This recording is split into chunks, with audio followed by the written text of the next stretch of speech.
వినపడవు. అంటే ఇక యజ్ఞము యాగము అనేటటువంటి క్రతువులు ఉండవు. గోవులు విశేషంగా వధింపబడి గోమాంసం తినడం లోకంలో ప్రారంభమైపోతుంది. వివాహ వ్యవస్థ నిలబడదు. తల్లిదండ్రుల్ని చూసే బిడ్డలుండరు. భర్తని గౌరవించే భార్య, భార్యని చూసే భర్త లోకంలో ఉండరు. పురుషుల యొక్క ఆయుర్దాయం 18 సంవత్సరములకే పూర్తయిపోతుంది. స్త్రీలు కేశపాశములను విరబోసుకుని తిరగడమే లోకంలో పెద్ద విశేషమైనటిదిగా అయిపోయి జట వేసుకునేటటువంటి సాంప్రదాయం విచ్ఛిన్నమైపోతుంది.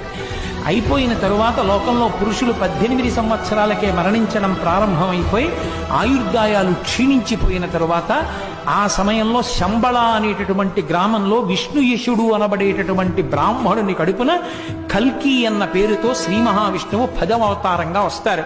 అది ఎప్పుడు అంటే కలియుగం చిట్ట చివరిలో, కృతయుగానికి ప్రారంభానికి మధ్యలో ఆయన అవతరించారని గుర్తే